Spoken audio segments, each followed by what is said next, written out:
Kin Live, magazine proche du Kinois. Kin Live, la vie à Kin.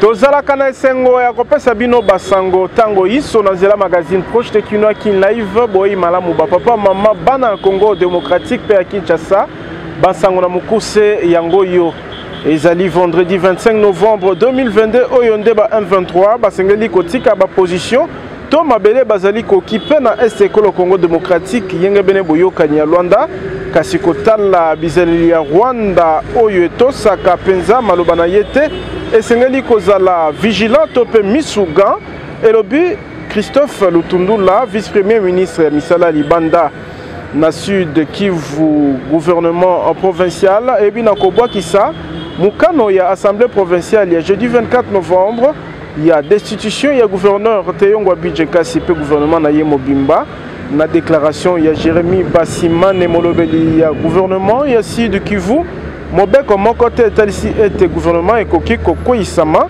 to kozala destitué na restaurant na bansango ya Masano Qatar azali éliminé na Coupe du Monde 2022 pays organisateur ya Masano ya Ndembo ya Molongo akwei kaka na mokolo mibale ya phase de poule sima ya kokweya na 3 buts à 1 liboso ya Sénégal vendredi 25 novembre 2022 Simako contre le ville ya Kinshasa École RDC Afrique ape mokili toya kaliboso na bino pona otelisa manso tokutana kinango ignorance à la tête moko na moko ayeba boko be masolo de Tolobi Kin Live magazine proche de Kinois.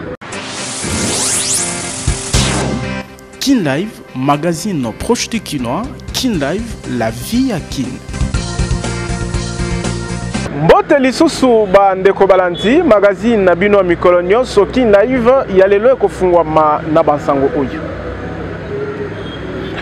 boyoka ni kati na ekolo Congo démocratique pe Chine mokonzi ya mboka Félix Tshisekedi Tshilombo ayebi na ko rassurer mokonzi ya mboka Chine Xi Jinping pona bokobi ya partenariat stratégique kati na Kinshasa pe Pékin kokembisa yango ekende eliboso izalaki na masolo o basilaki kozwa na yango na nzela ya singa. Ezali jeudi 24 novembre 2022 na libako ya 50e anniversaire ya boyoka ni kati na ekolo Congo démocratique pe Chine nde mokonzi ya mboka Félix Tshisekedi Tshilombo asololaki na homologue na ye Jinping pona mokonzi ya mboka Chine na mibu tuku mitano boyoka ezalaki penza malamu kati na Pékin pe Kinshasa pe atalisi ete azali pene ya kosala elongo na président Félix Tshisekedi po ete libako ya anniversaire oyo ekembisa lisusu makasi koleka confiance kati na bikolo nyonso mibale pe efungola emoneli to ba perspective ya sika na boyokani kati na Congo démocratique pe Chine na ngambo na ye mokonzi ekolo Congo démocratique Félix Tshisekedi a félicité lisusu Jinping pona boponami na ye na moto ya Chine yambo aloba ete mibu 50 boyokani ezalaki makasi pe atalisi ete azali pene ya komema yango na mozindo makasi pona kofulukisa ba réalisation ya sika na boyokani to partenariat stratégique kati na RDC pe Chine na tina bolamu ya ba population nyonso mibale Tolobi Tibo Koyoka. Kin Live, magazine proche du Kinois. Kin Live, la vie à Kin. Totikala kaka na présidence de la République mokonzi ya mboka Félix Tshisekedi ayebi na kokamba vendredi 25 novembre 2022 Conseil des ministres wapi balobeli na mozindo mambi matali bitumba ya ekolo Congo démocratique mingi penza crise humanitaire oyo ezali komata kolala kolamuka kolandisama na bazali kokima bandaku na bango po na bitumba balobeli pe mikano ya mini sommet ya Luanda wapi esengaki kotika bitumba pe M23 alongwa na ba position azali ko occupé tokolanda bango ezali koya compte rendu na porte-parole ya Mbula Matadi Patrick Mouya ya Katembwe ministre ya communication pe média.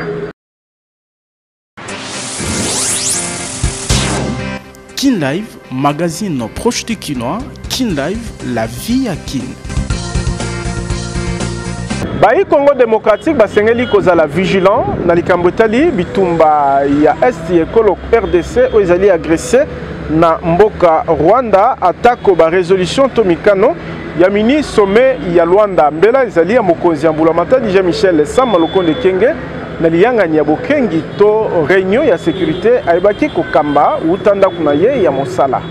Sima kozwa manda ya mokonzi ya mboka pe kozwa mokano ya kolandela na bokebi likambo ya Est Ekolo Congo Démocratique, mokonzi ya mbula matadi Jean-Michel Sama Lukonde Kyenge akambi jeudi 24 novembre pona mbala mibale sima ya ngonga moke liyangani ya bokengi to réunion ya sécurité na Lopoto. Liyangani oyo yambaki vice-premier ministre ya misala Libanda, ministre d'État ya budget, ministre ya finance, ya défense, ministre ya affaires sociales, pe action humanitaire, ministre ya communication, pe média, vice-ministre ya intérieur, DG ya DGM, chef d'état-major général adjoint ya FARDC, pe commissaire général adjoint ya police, na AG adjoint ya ANER, et lobelaki na molai situation humanitaire na Est Ekolo Congo Démocratique, wapi batukoleka 300 000 mokoka, bakimi banda kuna bango pona bitumba. Vice-premier ministre ya misala Libanda Christophe Lutundula, alobelaki résolution ya Luanda, oebimisaki manaka ya misala esengeli pona likambu ya kimia na Est Ekolo Congo Démocratique.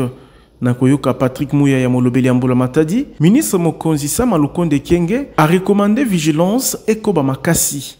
Le maître mot qui a été recommandé ce soir par le Premier ministre, au-delà de tout ce qui a été dit, des engagements qui ont été couchés dans les communiqués sortis d'hier, c'est que nous devons rester vigilants.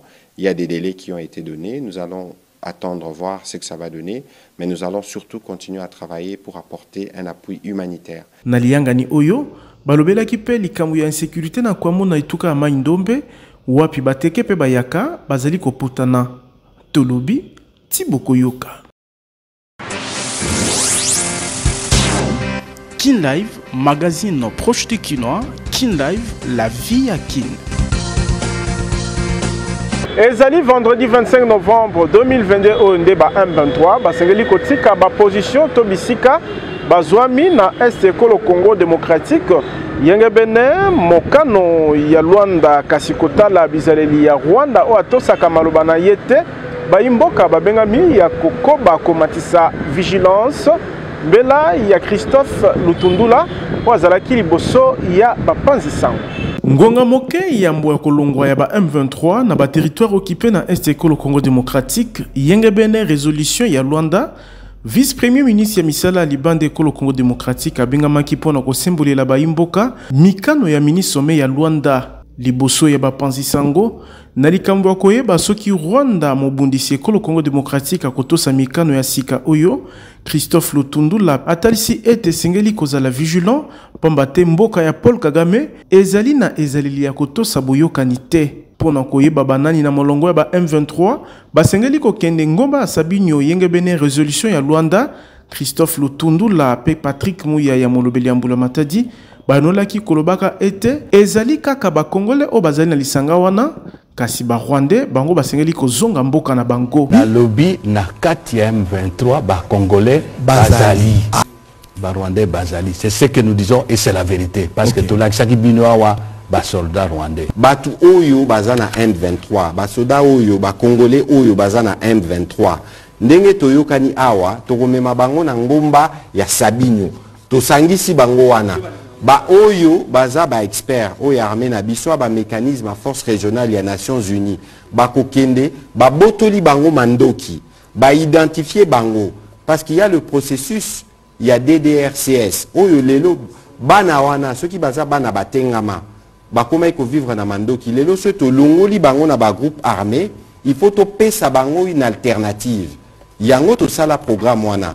Il y a DDRCS, auto zu bango to désarmer, to démobiliser, peut to sali bango auto bing na lopoto réinsertion sociale et communautaire. Au komina au côté Kanguba, au komina au sala bilanga, au tiki musala yamandoki. C'est le processus dans lequel nous sommes engagés. Boiba était ministre sommet à Luanda o esangisaki na bokambami ya président ngolais wa Lorenzo, mokonzi Ekolo Congo Démocratique Félix Tshisekedi Tshilombo, Evariste Ndayishimiye ya Burundi, Uhuru Kenyatta mokonzi ya Kenya ya kalape ministre rwandais ya misala Libanda, boyoka nizomaki a cessé les faits pe kolongwa ya ba M23 kino le 25 novembre 2022 na 18h. Yambo ya likita oyo États-Unis d'Amérique, Union européenne pe masanga ya ndenge na ndenge ebengaki Rwanda ya kotika kopesa maboko na ba terroriste M23 pona ministre Lutundula ezali elonga monene na diplomatie Ekolo Congo Démocratique kasi ya mutuya ezali misala o ezali kosala na terrain. Tolobi Thibaut Koyoka. Kin Live, magazine proche de Kinois. Kin Live, la vie à Kin. 600 millions de francs congolais ezali motango ya mosolo ezalaki mobilisé na mokolo moko na ba entreprise ezali na se ya bokambami ya ministère ya transport voie de communication pe désenclavement ba cadre pe basali ya secteur ya transport bazalaki nzinga ya Chéribin aucun de senga pour na ko manifester soutien na bango na FARDC pe na population ya est victime ya agression ya Rwanda. Ezali et Yanonambela ya mobilisation générale lancée na mokonzi ya mboka Félix Antoine Tshisekedi Tshilombo basali ya ba entreprise ya secteur ya transport basanganaki liboke lokola motomoko nzinga ya minus ya transport voie de communication puis des enclavements Chéribin okende senga pona kotelemela bitumba to agression ya est le Congo démocratique na Rwanda attaque au moi makasi ya jeudi 24 novembre 2022 et kangaki nzela te na bakonzi pe basali ya kotonda ebele na monument de l'unité ezwami na place royale na Gombe kaka pona likambo ya mabele ministre ya transport pe voie de communication oyo azalaki elongo na molandi na ye Marc Kila ayambaki ba chèque pe ba enveloppe ya ba entreprise pona effort de guerre na tina ya kosunga mapinga o bazali na bitumba pe ba déplacer de guerre STP LMC RVF RVM RVA AACP ba entreprise mususu ba pesaki ba contribution na bango na Chéribin okende oyo apesaki mbala moko na comptable ya Mbula Matadi wana ye kozwa maloba na kombo ya ba mandataire nyonso PCA ya ligne maritime congolaise Lambert Mende Omalanga a telemelaki agression ya Rwanda. Nous, mandataires de toutes les entreprises du secteur des transports et voies de communication de la République démocratique du Congo, nous avons entendu l'appel à la mobilisation lancé par le chef de l'État, son Excellence Félix Antoine Tshisekedi Tshilombo. Monjalisi Abasali, président intersyndical ya STP Arma Osase, apesi longonya na ministre Chéribin okende pona likanisi kitoko oyo. Monsieur le ministre, son Excellence, Monsieur le vice-ministre, Toye Kolak-Sabino, soutien total, biso bash, basali bash, tozasima, yamokondi amboka. Nanga munaye ministre ya transport, voie de communication peu des enclavements, atalsi ete mankoki oezwami, et kopesama naba acquis les droits. Le chef de l'État nous a appelés tous à prendre conscience que nous sommes les seuls et le mieux placés pour défendre notre souveraineté et l'intégrité de notre territoire.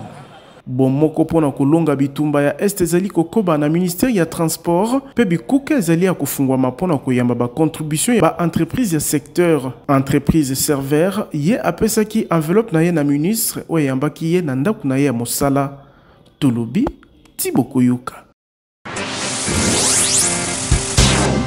Kin Live, magazine proche de Kinois. Kin Live, la vie à Kin.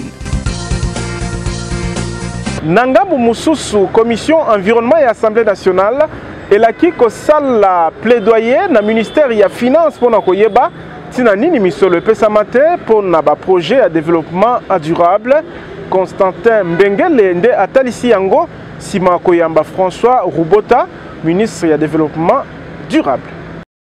Commission environnement, tourisme, ressources naturelles et développement durable et Assemblée nationale et Yokingonga Molaï to 4 heures du temps à François Rubota, ministre du développement rural. Abiangamaki na bajalisi ya peuple congolais pour na kotali sa itamboli ya secteur na ye wapi ya symboli ete mansu ezali kotambola malamu.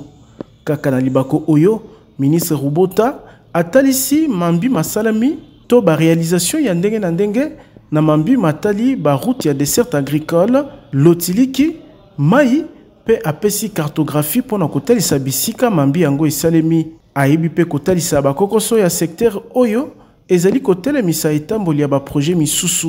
En donnant aux honorables députés la cartographie de toutes les routes sur lesquelles nous sommes en termes d'entretien par cantonnage manuel, nous avons également donné un plan d'action pour ce qui concerne l'approvisionnement en eau potable et les différentes réalisations. Nous avons tout de même relevé certaines difficultés qui sont les nôtres, surtout les manques de moyens financiers. Nangambu ya président de la commission Constantin Mbengele, na kombo ya bureau, alaki kosala plaidoyer na ministère ya finance, na tina koyeba pona nini, mbongo epesama te na ba projet mususu. Des difficultés souvent liées au financement de la plupart des travaux sur terrain. Et ça, bon, nous allons, comme nous l'avons dit, comme nous l'avons promis pour certains services, nous allons nous mettre debout en tant que commission pour rencontrer, pour échanger aussi avec les ministres qui ont en charge les finances et les budgets pour savoir mais qu'est-ce qui se passe. Qu'est-ce qui se passe parce qu'il y a l'embellie financière, il y a quand même une augmentation des recettes budgétaires de l'État, mais presque tous les services ne connaissent pas un accroissement des ressources financières pour leur permettre de réaliser leurs actions sur le terrain. Nangamo Mosusu, commission permanente, et Yambaki ministre ya hydrocarbures Didier Budimbu, pour Nakolimbola Likambu, il y a 27 blocs pétroliers et gaziers, appel d'offres, stockage ya produits pétroliers, oezali kokela ba incendie, pe bozangi ya carburant balanambala. Sima ya kozwa mituna ya ba députés nationaux, Didier Budimbu asengi mikolo misatu pour nakozonga koyanola. Nangambu ya président ya commission, atondi ministre ya hydrocarbures, Pambate aibina koyanola déjà na etenya mituna ya bureau. Tolobi, Thibaut Koyuka. Kin Live, magazine proche de Kinois.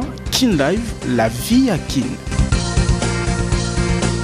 Naloba Kiango na ebandeli, gouvernement ya Sud Kivu et Boakisi Mokano et Assemblée provinciale, il y a jeudi 24 novembre 2022, étali destitution, il y a gouverneur Teyongwa Bidjekasi, pe gouvernement na ye mobimba na déclaration Olitangi Salemi na Jérémy Bassi Mane Molobeli ya gouvernement ya Sud Kivu mobeko mokote talisi était gouvernement provincial et koki kozala destitué na restaurant. Destitué dans l'Isanga, il y a 27 députés provinciaux na plénière Oezalaki délocalisé jeudi 24 novembre 2022.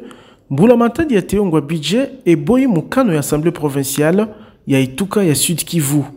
Na déclaration o Iselema Kingonga Moke, sima ya destitution ya gouverneur pe gouvernement na ye mobimba, Jérémy Bassimane Molobeli Mboulamata di atalisi ete likambo basali ezali rébellion pe tricherie.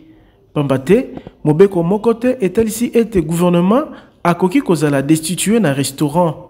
Ba PV Zoaki Mikoloto Yambo Alikita na eteni ya ba député bako démissionner ceux qui mokete. Boiba ete ezali pona mbala minei gouverneur Teyongwa Bidje akwea na ebonga na ye ya moyangi letuka Sud Kivu. Kasi yambala o bazali kofunda ye pona bokambi mabe. Yenge bene mibeko ya mboka, gouvernement Sud Kivu azali na mikolo mibale pona kotika mokanda ya démission na ye. Tolobi, Thibaut Koyuka. Kin Live, magazine proche de Kinois. Kin Live, la vie à Kin. Procès ya lopango zwami na boulevard Lumumba mingi penza na 5e rue Lumete fungwamaki jeudi na tribunal de paix ya pont Kasavubu wapi mama Ambwaki Karim azali kosamba na Eric Chibanda o azali na moto ya groupe ya ba malfaiteur selon balobeli ya mama Karim. Wana ye kozwa maloba liboso ya jury o ezalaki na 3 juges mokoka. Maître Thomas Konde atalisaki na mpwasa bilembo nyonso symboli ete bazali liboso ya association des malfaiteurs oyo basalaka mafia na bango na kimia nyonso kobimisaka mapango ya bato lokola ba bien 100 mètres nzoka na ekolo Congo démocratique likambo wana ezalaka lisusu te. Bazali na Kinshasa wa bakolaboraka na bato ebele la bamususu ba autorité ya affaires foncières bamususu autorité judiciaire pour na kobotola mapango bato kolobaka no muta abandonner lupango na Gombe muta abandonner lupango na Limete eloko wana ezalaka te eza biloko lukuta. Pourquoi? Parce que Maréchal Mobutu en 1974 azwaki ordonnance pour na réaliser ba bien kopesa ba biloko pa ba congolais mais ba bienvie ezalaki. Pourquoi? Parce que na ba congolais babande ko botola ba biloko yango Maréchal Mobutu azwaki ordonnance na 1984 pour na ko abroger yango. Ce qui fait que l'ordonnance est bien 100 mètres, bah abrogé depuis 1984. So boké na code de l'arcier boké écoute biloko wana.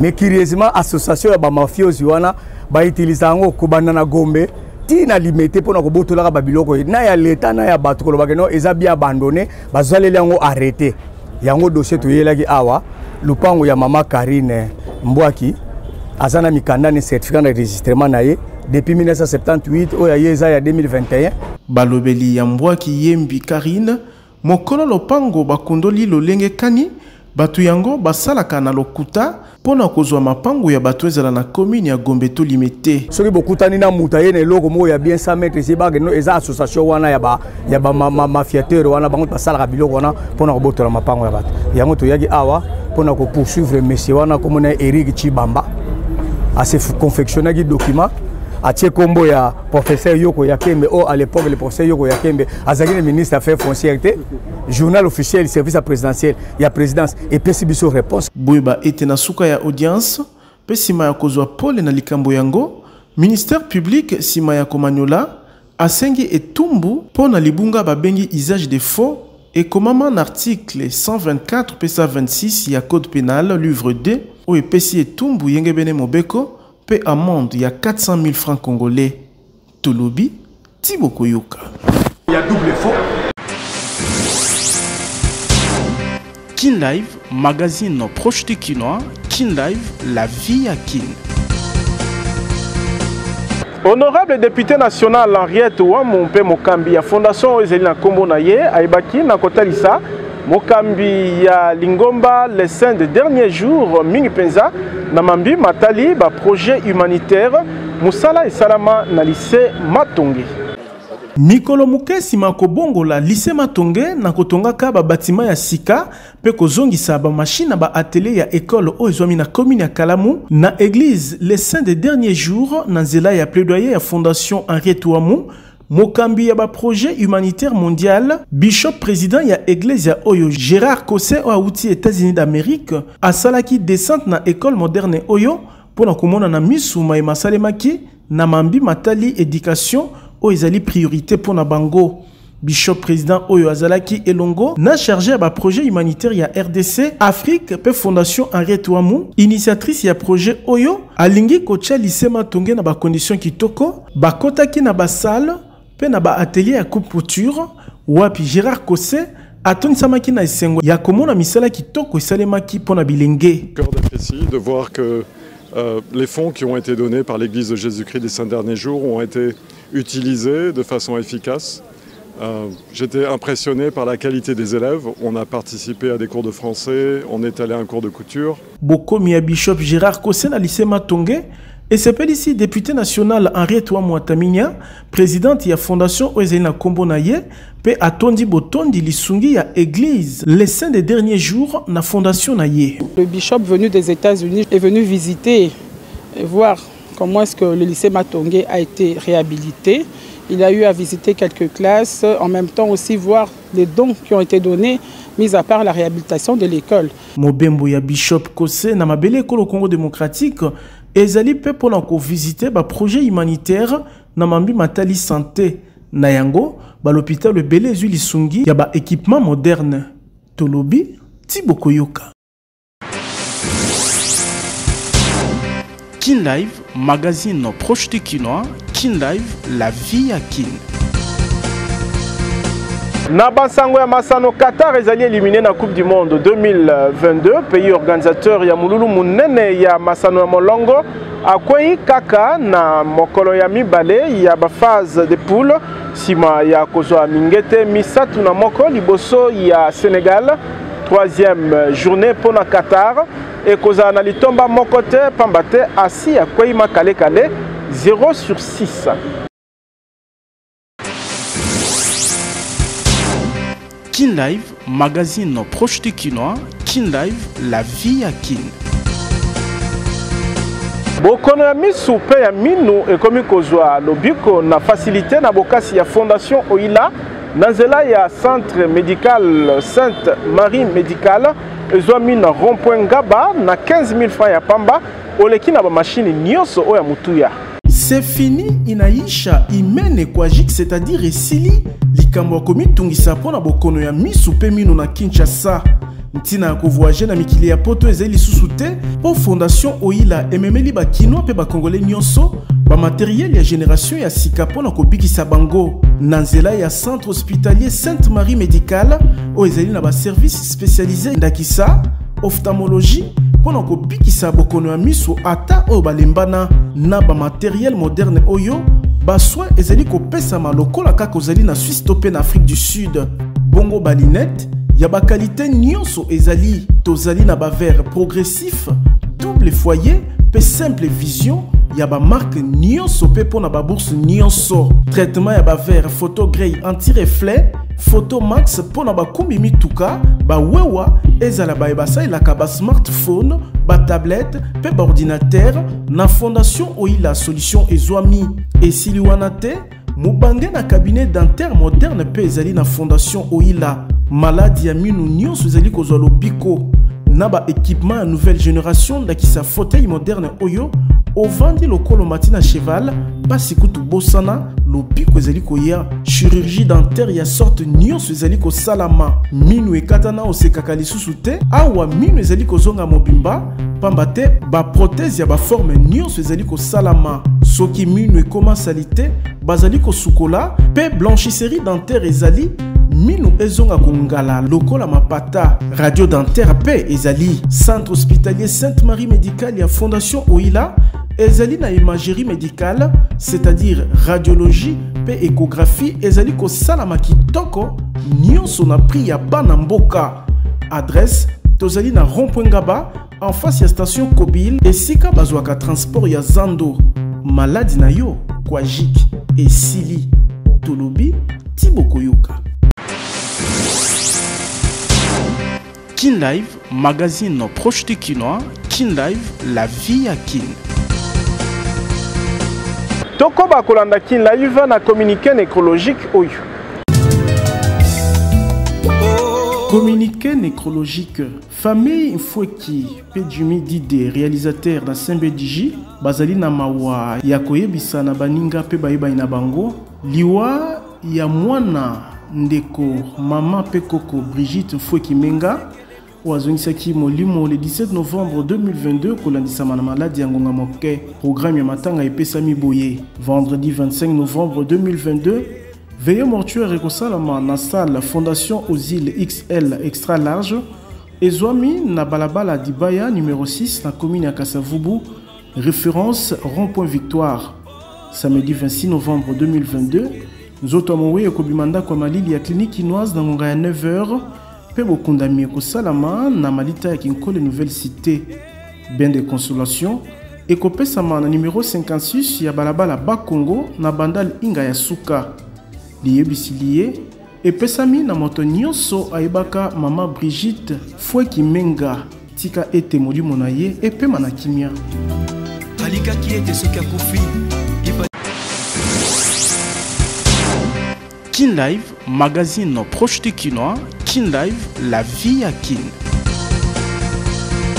Magazine Kin Live ya lelo esuki awa tozalaki na sengo ko présenter bino ango na kombo ya équipe technique na rédactionnelle totonzi bino botonzi pour la fidélité kasi tika totombela mbotama elamu na percé badinyama o azali ko souffler na bougie moko de plus na bomo inaye magazine Kin Live penga email totombeli mbotama elamu percé badinyama totonzi équipe technique pe rédactionnelle o epesaki maboko poto longisa Kin Live ya lelo Yuris Mianteza pe Israël bo njali botika na kimia tokutani lobi na bansango ya sika.